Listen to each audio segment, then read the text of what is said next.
At Thanksgiving dinner, my son threw the turkey at me and shouted, "Go back to the nursing home, you useless old woman." 3 weeks later, I sold the house and left them without saying a word. I'm glad to have you here. Follow my story until the end and comment the city you're watching from so I can see how far my story has reached. I stood there, frozen in shock, as gravy dripped down my favorite blue blouse, the one I'd ironed so carefully that morning. Stuart's words echoed in the sudden silence of the dining room. My hands trembled as I tried to wipe away the mess with a napkin that was much too small for the disaster before me. I'm Inez Morrison, 65 years old, a retired elementary school teacher who spent 35 years shaping young minds, a widow for 5 years, and apparently a useless old woman according to my own son. The Thanksgiving dinner had been perfect until that moment. I'd spent 3 days preparing everything, baking pumpkin and pecan pies from scratch, hand-rolling the dough for my famous cranberry tarts, and roasting a 20-pound turkey to golden perfection. My dining room table gleamed with my late mother's china and crystal glasses that I only used for special occasions. Stuart had been drinking since he arrived with Jennifer, his wife of 15 years. I noticed the slight sway in his walk, the too loud laugh, but I said nothing. I never said anything about his drinking, not since the Christmas 5 years ago when he told me to stop nagging him about it. "Mom, when are you going to sell this ridiculous house?" Stuart had asked suddenly, halfway through the meal. "It's way too big for just you." "I'm not planning to sell," I replied quietly, passing the mashed potatoes to my granddaughter Lily. "This is my home." "It's impractical," Jennifer chimed in, her voice sweet but her eyes cold. "Think of the maintenance, the property taxes. At your age, you should be downsizing." "At my age?" I repeated, feeling a familiar tightness in my chest. "I'm only 65, not 95. Stuart snorted. "You can barely take care of yourself. Last week you couldn't even remember where you put your glasses." "They were on my head," I admitted with a small laugh, trying to lighten the mood. "That happens to everyone." "Not to everyone," Jennifer said. "Just people who should consider assisted living options." I set down my fork, my appetite suddenly gone. "I'm not going to any nursing home. I'm perfectly capable of living independently. For now," Stuart muttered. "But let's be realistic. Dad left you this house, but he didn't leave you the means to maintain it forever. Your teacher's pension isn't going to cover everything indefinitely." That wasn't true. Robert had left me quite comfortable, with investments that Stuart knew nothing about, but I didn't mention that. I never discussed my finances with Stuart because money seemed to be the only thing he truly cared about. "I was thinking," I said instead, trying to change the subject, "maybe we could all go see the Christmas lights in the park next weekend. They're doing a special display this year." "Christmas lights?" Stuart laughed sharply. "Mom, are you even listening? We're talking about your future here. Our future. This house is the only real asset you have. My future is not up for discussion at Thanksgiving dinner," I said firmly. "Now, who wants more cranberry sauce?" That's when it happened. Stuart's face turned an alarming shade of red. He stood up so quickly his chair fell backward with a crash that made everyone jump. Before I could react, he grabbed the platter with what remained of the turkey and hurled it at me. "Go back to the nursing home, you useless old woman," he shouted, his voice slurring slightly. "You're nothing but a burden to everyone." The turkey hit me square in the chest, sending gravy, stuffing, and meat sliding down my blouse onto my lap. The china platter clattered to the floor, miraculously not breaking. Silence fell over the table. My grandchildren, Lily and Max, stared wide-eyed, forks suspended in midair. Jennifer didn't look shocked. She looked amused, the corner of her mouth twitching upward. No one moved to help me. No one said a word against Stuart. With as much dignity as I could muster, I stood up slowly, napkin clutched in my trembling hand. "Excuse me," I whispered, my voice barely audible. "I need to change." As I walked away, I heard Jennifer say softly, "See? She can't even handle a little family discussion without falling apart." In the sanctuary of my bedroom, I peeled off the ruined blouse and sat on the edge of my bed. I didn't cry. Tears wouldn't come. Instead, a strange calm settled over me, like the eye of a hurricane. I changed into a clean sweater, washed my face, and returned to the dining room. They were all eating again as if nothing had happened. Stuart had refilled his wine glass. Jennifer was checking her phone under the table. Only my grandchildren looked uncomfortable, avoiding my eyes. I sat down and picked up my fork. "Who wants dessert?" I asked with a smile that didn't reach my eyes. That night, after everyone left, I stood in my kitchen surrounded by dirty dishes and leftover food. The house felt emptier than it ever had, even in the 5 years since Robert died. I picked up a framed photo of Stuart as a little boy, gap-toothed and smiling in my arms. "What happened to you?" I whispered to the image of my son. "When did you start seeing me as nothing but a house and a bank account?" I didn't know the answers, but I did know one thing. Something had broken inside me today.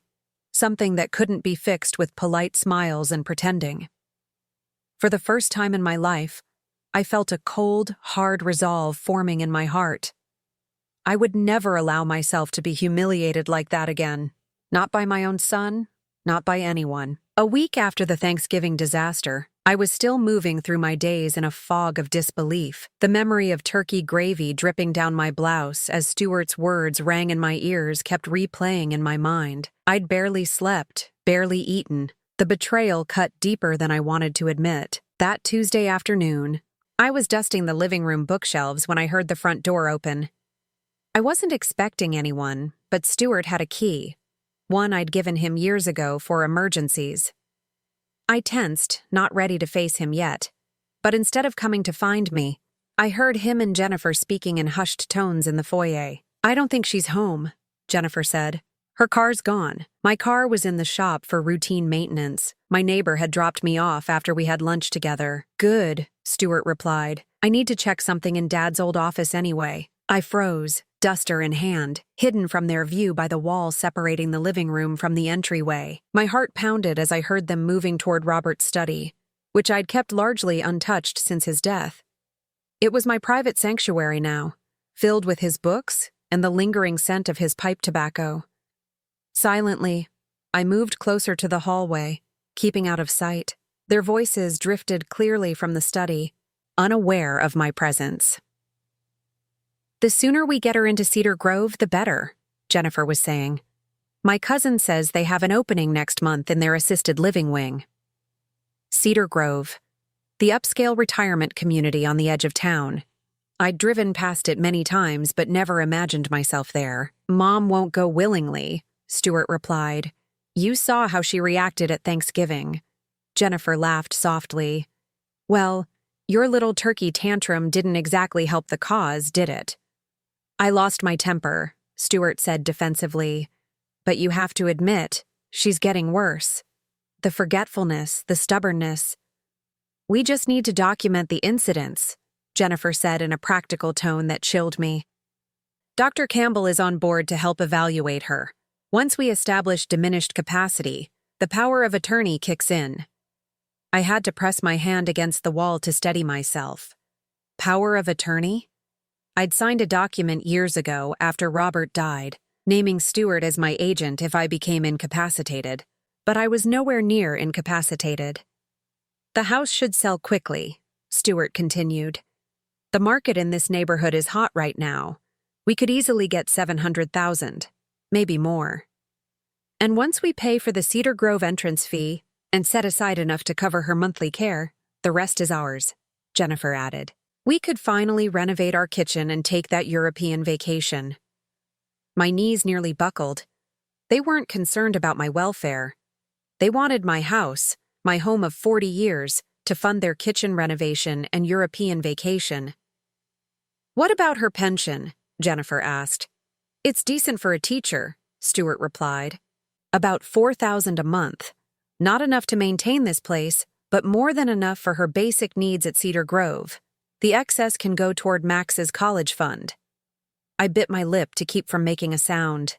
They had my entire future mapped out without any input from me.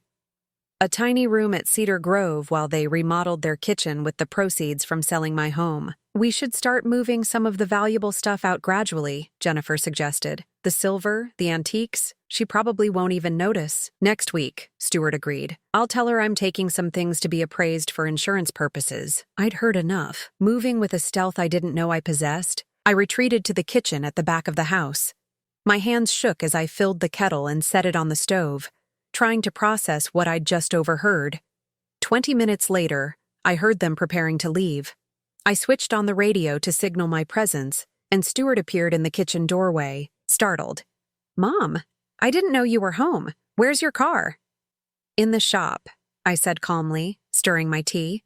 "Jane dropped me off after lunch." He looked momentarily flustered.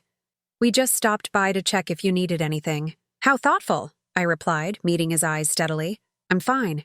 Thank you." After they left, I sat at my kitchen table for a long time, my tea growing cold.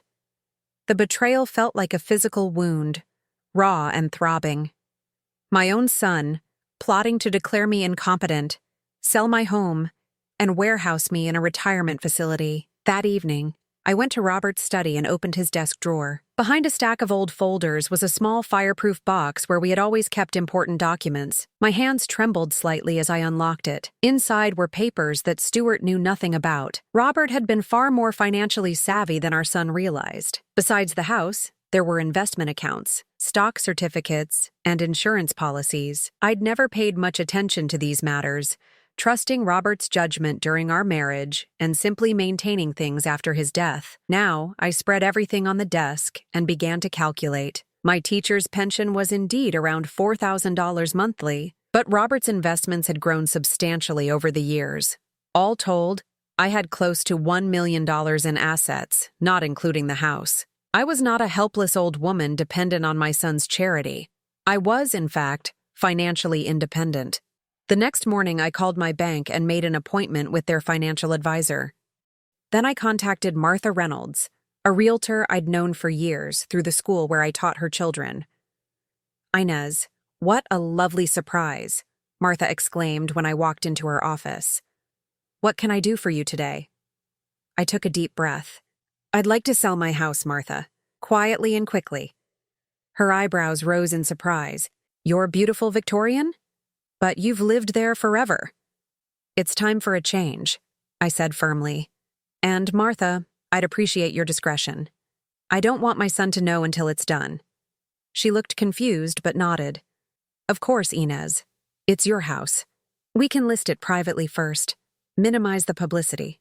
As I left her office, I felt something I hadn't experienced in years, a sense of power. For too long, I'd allowed Stuart to dictate the terms of our relationship, to make me feel small and irrelevant. I'd stood by while he and Jennifer treated me with thinly veiled contempt, no more. They thought I was a feeble old woman, easily manipulated and controlled. They were about to discover how wrong they were. For the next week, I lived a double life. On the surface, I was the same Inez, making my usual trips to the grocery store, attending my book club, and smiling politely whenever Stuart called to check in on me.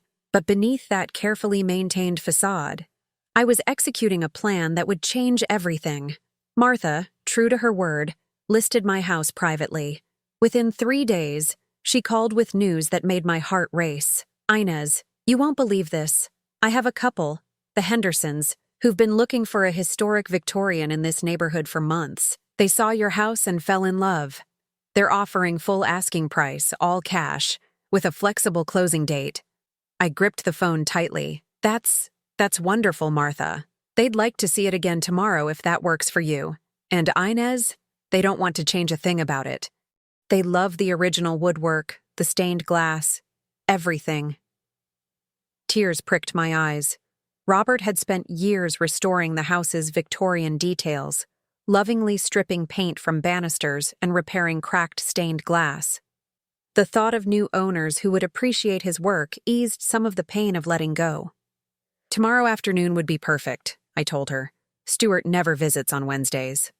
After hanging up, I sat at my kitchen table, sipping tea and thinking about what to do next. I needed somewhere to go, somewhere Stuart wouldn't immediately think to look for me.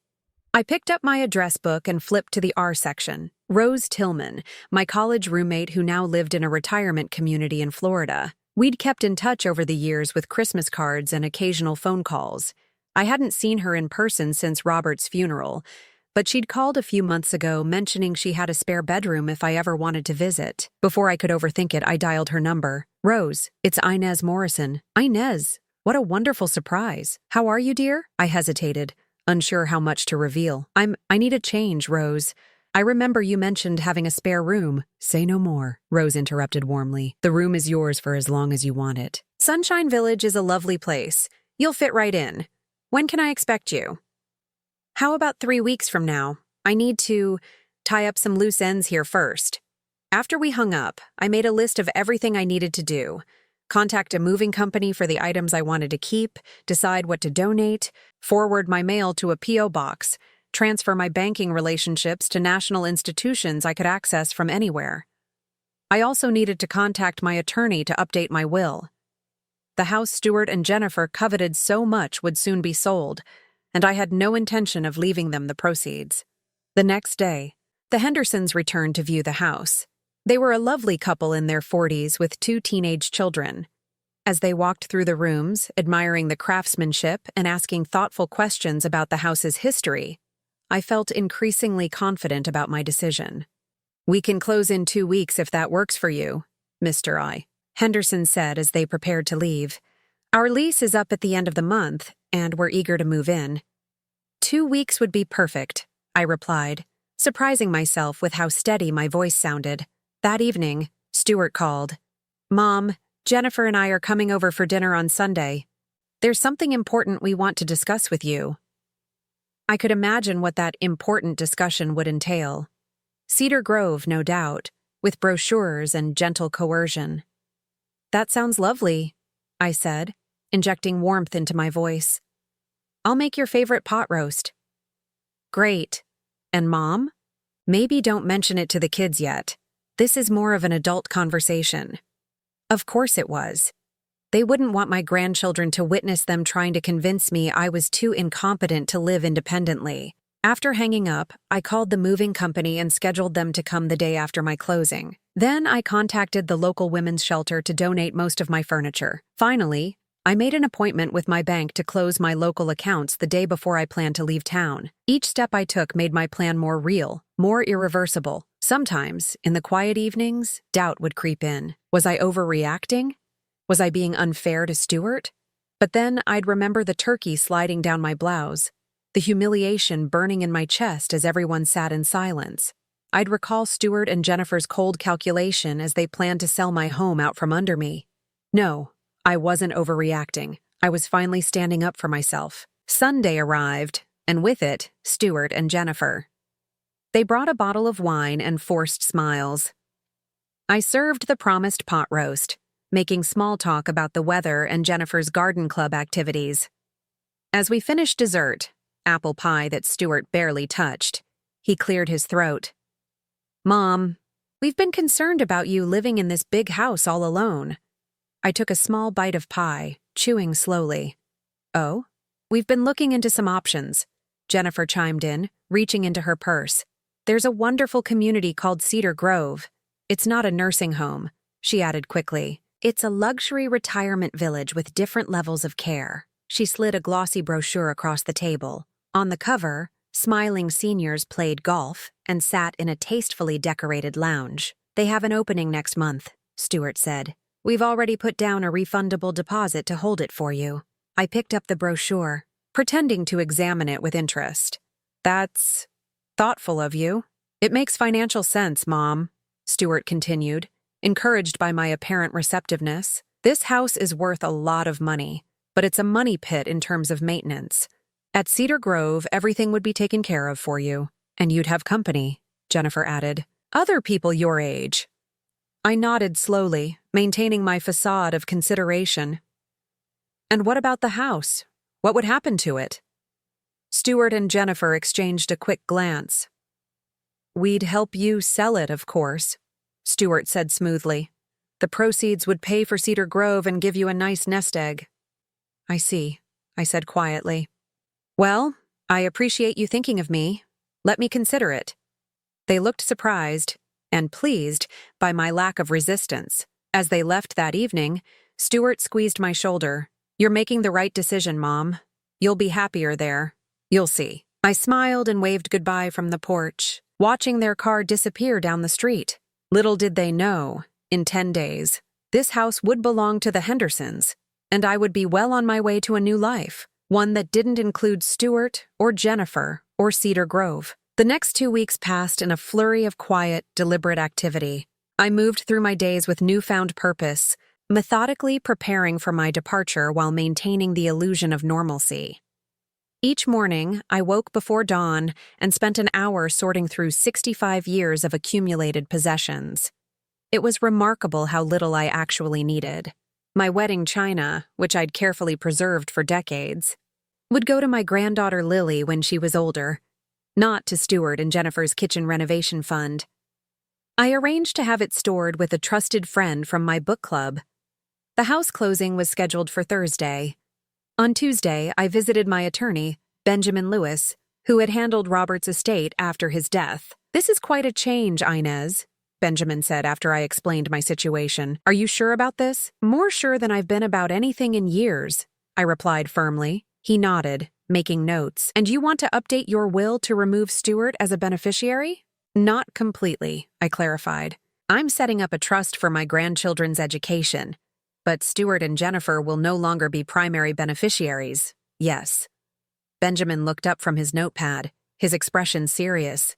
"You know they could contest this, claiming you're not of sound mind." I smiled thinly. "That's why I'd like you to arrange for an independent psychological evaluation. Today, if possible." By Wednesday evening, I had a notarized letter from a respected geriatric psychiatrist confirming my mental competence. My will was updated. The house closing was set for the next morning, and most of my personal items were either packed for Florida, arranged for donation, or designated for storage. I wandered through the rooms of my home one last time, running my fingers along the familiar wallpaper, remembering the life Robert and I had built here. The Christmas mornings when Stuart was young, opening presents by the fireplace. The dinner parties with friends, laughter echoing through the dining room. Robert's last days in our bedroom upstairs, holding my hand as we said goodbye. In the master bedroom, I opened my jewelry box and took out the locket Robert had given me on our first anniversary. Inside was a tiny photo of us, young and smiling. I clasped it around my neck, a reminder of happier times. Downstairs in Robert's study, I unlocked his desk drawer and removed a small leather book, his journal. I'd found it after his death, but had never read it, feeling it was too private. Now, sitting in his chair, I opened it to a random page. October 15th, 1995. Stuart brought home another failing grade today. Inez spent hours helping him with his homework while I was at the office. She has infinite patience with him, more than I could ever muster. I worry about the boy. At 16, he shows little ambition beyond what benefits him immediately. Inez says he'll grow out of it, but I see a selfishness in him that troubles me deeply. I flipped forward several years. June 3rd, 2005. Stuart and Jennifer announced they're buying a house far beyond their means. He hinted, not subtly, that he expects us to help with the down payment. Inez wants to give them the money. "It's what parents do," she says. "But I wonder if we're enabling behavior that will only get worse." I agreed to the loan, but I've documented it properly, despite Inez thinking that unnecessary. Stuart needs to learn financial responsibility sometime. A lump formed in my throat. Robert had seen what I'd been blind to. Stuart's sense of entitlement, his expectation that we would always bail him out. I closed the journal and placed it in my suitcase. Some truths are hard to face, but necessary. Thursday morning dawned bright and clear. I dressed carefully in a blue suit I'd had for years, but rarely wore. It seemed appropriate for signing away the home I'd lived in for 4 decades. The closing went smoothly.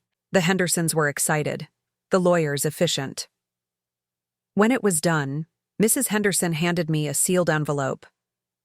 "We wanted you to have this," she said warmly. "A small token of our appreciation for entrusting us with your beautiful home." Inside was a handwritten note thanking me for the house and promising to cherish it as we had, along with a gift certificate for a local nursery. "For your next garden, wherever it may be," the note read. I returned to the house, no longer my house, to finish my final preparations. The moving company would arrive in the morning for the few pieces of furniture and boxes I was taking with me. A small rental car waited in the driveway. packed with my immediate necessities for the drive to Florida. As I was checking the closets one last time, my phone rang. Stuart. Mom, I was thinking of stopping by tonight. Maybe we could discuss the Cedar Grove situation some more? I kept my voice light. I'm afraid tonight's not good, dear. My book club is meeting late. How about Sunday dinner instead? Perfect, he said, sounding pleased. Jennifer found some great resources about transitioning to retirement living. We'll bring those along. That sounds lovely, I replied. I'll see you Sunday at 5. After hanging up, I looked around the emptying house. By Sunday at 5, I would be halfway to Florida, and Stuart would be standing on the Hendersons' porch, facing the consequences of his actions for perhaps the first time in his adult life. That evening, I walked through each room one final time, saying my silent goodbyes. In the kitchen, where I'd prepared thousands of family meals. In the living room, where we'd celebrated birthdays and Christmases. In the bedroom, where Robert and I had shared our most intimate moments. I wasn't just leaving a house, I was leaving a lifetime of memories. But I wasn't leaving them behind. I was taking the best parts with me. As darkness fell, I sat on the porch swing, listening to the familiar creaking of its chains, watching fireflies emerge in the garden. A strange peace settled over me. Tomorrow would bring a new beginning, a life reclaimed. My phone chimed with a text from Rose. All ready for your arrival. Weather is beautiful here. Can't wait to see you. I smiled and texted back, looking forward to it. We'll call when I'm on the road. I had told no one else about my plans. Not my book club friends, not my former colleagues, not even my neighbors. I would write to them later, once I was settled. But for now, my departure would be as quiet as Stuart and Jennifer's plans for me had been. The night grew chilly, and I went inside to make a final cup of tea in the kitchen that would soon belong to another family. As the kettle whistled, I found myself humming softly, something I hadn't done in years. Tomorrow, for the first time in decades, I would be answerable to no one but myself. The thought was terrifying and exhilarating in equal measure, but beneath the natural anxiety of such a dramatic change, something else was growing stronger by the hour. Hope. Friday morning arrived with gentle sunlight streaming through my bedroom windows, the Hendersons' windows now, technically. I had slept surprisingly well, considering it was my last night in the house. Perhaps it was because, for the first time in years, I felt truly in control of my life. The moving company arrived promptly at 8. 2 young men efficiently loaded my few remaining possessions into their truck, my reading chair, a small writing desk that had belonged to my grandmother, 3 boxes of books, and 5 boxes of personal items. Everything else had been donated, given away, or designated for storage until I was settled. Is that really all, ma'am? One of the movers asked, looking puzzled at the small load. That's all, I confirmed with a smile. I'm downsizing quite dramatically. By 10 o'clock, they were gone, taking my belongings to a storage facility in another town where they would remain until I sent for them. I had deliberately chosen a location 2 hours away, somewhere Stuart would be unlikely to check. I walked through the empty house one final time, making sure I hadn't forgotten anything important. In the kitchen, I left a bottle of wine for the Hendersons with a note wishing them happiness in their new home. On the mantelpiece, I placed a sealed envelope addressed to Stuart. Inside was a brief message. Stuart, by the time you read this, I will be gone. I have sold the house and moved away. Please do not try to find me. When I am ready, I will contact you. I know about your plans for Cedar Grove. I know about your intentions to sell my home without my consent. I know everything. I raised you better than this. Mom short and to the point. No recriminations, no emotional outbursts, just facts. He would know exactly why I had left. At noon, I took one last look around, then locked the door and placed the key under the mat for the Hendersons, as arranged. My rental car was packed with just a suitcase, a cooler of snacks for the road, and a small bag containing my medications, important documents, and Robert's journal. As I backed out of the driveway, a wave of emotion washed over me. 40 years of memories in that house, raising Stuart, loving Robert, building a life. But the house wasn't my life anymore. It was just a structure, and now it belonged to a family who would create their own memories within its walls. I drove to the bank first, where I closed my remaining local accounts and collected a cashier's check for the proceeds from the house sale. Combined with my other assets, I now had a substantial sum secured in accounts that Stuart couldn't access, more than enough to live comfortably for the rest of my life. Next, I visited the post office to set up mail forwarding to a P.O. box in Florida. The postal clerk smiled as she processed my request. "Moving somewhere warm for retirement?" she asked conversationally. "Something like that," I replied, not elaborating. My last stop was the cemetery where Robert was buried. I hadn't told him about my plans, which seemed strange even to me. For 5 years, I'd visited his grave regularly, talking to him about my day, my worries, my small triumphs. He had been my confidant in life, and I'd continued the habit after his death. I placed a small bouquet of yellow roses, his favorite, on the headstone. "I'm leaving, Robert," I said softly. "Not just the house, but Stuart too. I know you would understand." I touched the cold marble. "You saw what he was becoming long before I did. I was too busy making excuses for him, enabling him." A light breeze rustled the trees overhead, and I took it as a sign of Robert's approval. "I'm not sure when I'll be back, but I'll always carry you with me." I touched the locket at my throat. "Wish me luck." By 2 o'clock, I was on the interstate heading south, my GPS set for Rose's address in Florida. The further I drove from my old life, the lighter I felt. I'd never been particularly adventurous. Teaching elementary school in the same town for 35 years wasn't exactly the life of a thrill seeker, but now, at 65, I was embarking on the most daring adventure of my life. I thought about Stuart discovering my absence on Sunday. He and Jennifer would arrive at 5, expecting to find me preparing dinner, ready to be convinced about Cedar Grove. Instead, they would find new owners and my letter. What would his reaction be? Anger, certainly. Disbelief, probably. Perhaps even concern, though I suspected that would be more about the lost inheritance than about my welfare. I pushed the thoughts away. Stuart's feelings were no longer my primary concern. For decades, I had prioritized his needs, his wants, his convenience. I had shaped my life around being available for him, even as he grew increasingly dismissive of me. That chapter was closed. I stopped for the night at a modest hotel in Virginia. After checking in, I called Rose to update her on my progress. "I'm about halfway there," I told her. "Should arrive sometime tomorrow evening if traffic cooperates." "I can't wait to see you," Rose said warmly.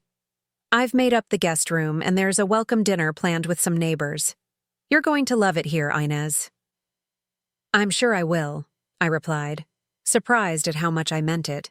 After hanging up, I sat on the edge of the hotel bed, suddenly overwhelmed by the enormity of what I'd done. I'd left my home, my community, my entire life behind. I was driving toward an uncertain future in a place where I knew exactly one person. For a moment, doubt crept in. Was I being reckless?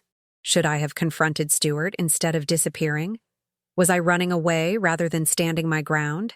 I took out Robert's journal and opened it to an entry I'd discovered during my packing. May 10th, 2010. Inez gives too much of herself, always has, to her students, to the community, to Stuart.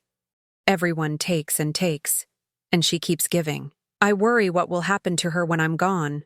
Who will look after her interests when she's too busy looking after everyone else's? I closed the journal, a sense of resolve replacing my doubts. I wasn't running away. I was finally, after all these years, putting myself first. Robert would have approved. Sunday arrived, and at precisely 5 o'clock I checked my watch, imagining the scene unfolding hundreds of miles away. Stuart and Jennifer pulling into the driveway, perhaps noticing the different car parked there but not thinking much of it. Stuart using his key, only to find it doesn't work in the lock anymore. Their confusion when strangers answer the door. The shock when they're handed my letter. By now, Stuart would be reading my words, finally understanding that his carefully laid plans had backfired spectacularly. The house he coveted was sold. The mother he'd dismissed as useless and incompetent had outmaneuvered him completely. As I drove the final stretch toward my new life in Florida, I felt no malice toward my son, only a profound sadness for what our relationship had become. But beneath that sadness was something stronger, a fierce determination to reclaim my remaining years, to live them on my own terms. 3 weeks after Thanksgiving dinner, I had sold my house and disappeared without a trace.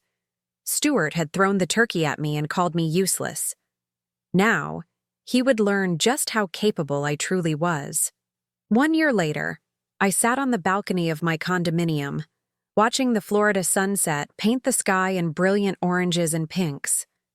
A glass of iced tea sweated on the small table beside me, and a gentle breeze carried the scent of jasmine from the garden below. This had become my favorite time of day, a moment of quiet reflection before joining friends for dinner or an evening activity. My life in Sunshine Village had taken shape more beautifully than I could have imagined. Within weeks of arriving, I had made friends, joined the community chorus, and started volunteering at the local elementary school, helping children with reading difficulties. My background as a teacher made me a natural fit, and working with young minds again brought unexpected joy to my days. My condo was smaller than my old Victorian, but it was mine, purchased outright with a portion of the proceeds from the house sale. The rest remained carefully invested, ensuring my financial independence for whatever years I had left. Rose had been right. I did love it here. The community was vibrant, filled with active seniors who defied every stereotype Stuart and Jennifer had tried to impose on me. We took classes together, organized outings to museums and concerts, and gathered for weekly movie nights in the community center. I had even started dating, something I never expected at 66. Arthur Williams, a retired history professor with kind eyes and a quick wit, had asked me to dinner 6 months after I arrived. Our relationship had developed slowly, companionably, built on mutual respect and shared interests. Last week, he'd taken me sailing on his small boat, and we'd stayed out until sunset, talking about books and travel and second chances. My phone buzzed with a text from Arthur. "Still on for dinner at 7? Made reservations at that new Italian place." I smiled and replied affirmatively, then set my phone down, letting my thoughts drift back to the past year. Stuart had tried to find me, of course. The day after my departure, my phone had exploded with calls and messages, alternating between anger, confusion, and false concern. "Mom, what the hell? Where are you? You can't just sell the house like that. That was my inheritance. Mom, we're worried about you. This erratic behavior proves you need help." I hadn't responded to any of them. Instead, I had blocked his number and Jennifer's, changed my email address, and asked Rose to screen any calls to her home. I wasn't hiding exactly. I had simply chosen to step away from a toxic relationship. Stuart had eventually discovered my new location through Martha, the realtor, who innocently mentioned Florida when he confronted her about the house sale. Within 2 months of my departure, he had appeared at Sunshine Village, demanding to see me. The community had a security gate, but Stuart had somehow talked his way past the guard. I was returning from a walk when I saw him standing in the lobby of my building, his face flushed with anger. "Do you have any idea what you've done?" he'd shouted when he spotted me. "You sold our family home without even telling me. You disappeared without a word." Several of my neighbors had stopped to stare, including Arthur, who had stepped protectively to my side. "Is everything all right, Inez?" Arthur had asked quietly. I had nodded, then faced my son calmly. "Stuart, I left you a letter explaining my decision." "A letter?" he'd sputtered. "A 3-sentence letter after abandoning your family? After destroying our plans?" "Your plans," I had corrected him gently. "Plans you made without consulting me. Plans to declare me incompetent and take control of my assets." His face had paled.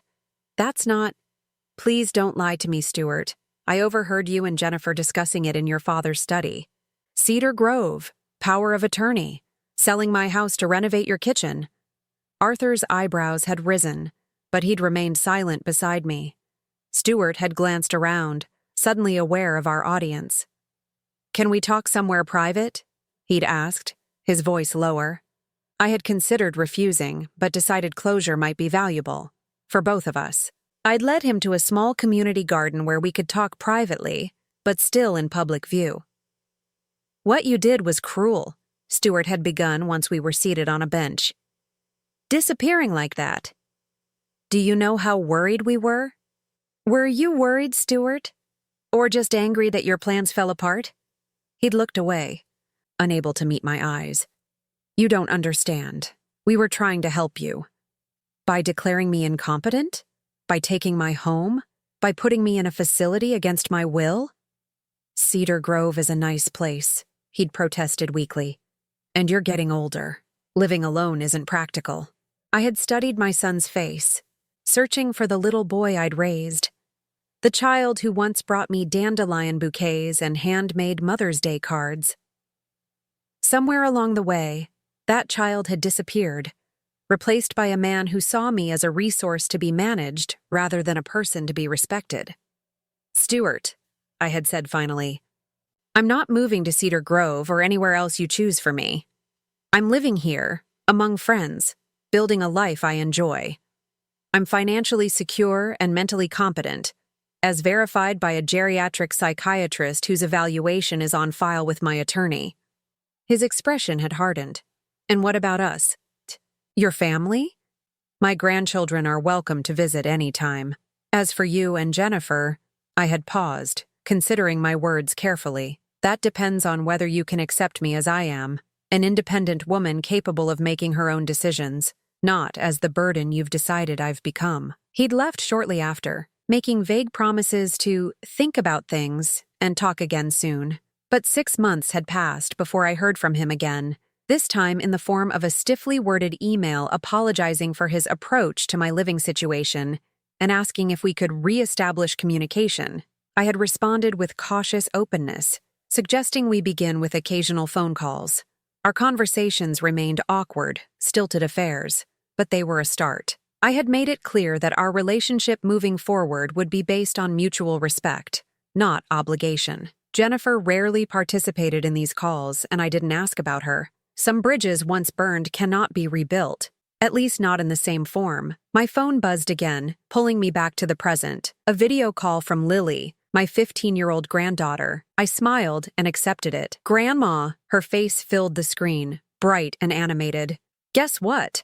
I got the lead in the school play. That's wonderful. Sweetheart, tell me all about it. As Lily chattered excitedly about rehearsals and costumes, I felt a profound sense of contentment. This relationship, at least, remained untainted by the tensions with Stuart. I had made sure of it, maintaining regular contact with both grandchildren through calls, texts, and occasional visits when they came to Florida with their father. After ending the call with Lily, I went inside to prepare for dinner with Arthur. As I changed into a blue dress I'd bought recently, more stylish than anything I would have worn in my old life, I caught sight of myself in the mirror. The woman looking back at me wasn't the same person who had stood in her dining room a year ago, covered in turkey gravy and humiliation. This woman stood straighter, smiled more readily, lived more fully. Stuart's cruel words at Thanksgiving dinner had been intended to diminish me, to reinforce my supposed helplessness. Instead, they had become the catalyst for my liberation. I fastened Robert's locket around my neck, the one piece of my old life I wore every day. You would be proud, I whispered to his memory. As I left my condo to meet Arthur, I passed several neighbors who greeted me warmly by name. Here, I wasn't just Stuart's mother or Robert's widow. I was Inez, friend, volunteer, chorus member, book club leader, and a woman who had found the courage to start over at 65. The turkey incident had been meant to be my lowest moment. Instead, it had become the beginning of my best chapter. Stuart had called me useless, but in walking away without a word, I had found my power, my voice, and finally, myself. Now I'm curious about you who listened to my story. What would you do if you were in my place? Have you ever been through something similar? Comment below, and meanwhile, I'm leaving on the final screen 2 other stories that are channel favorites, and they will definitely surprise you. Thank you for watching until here.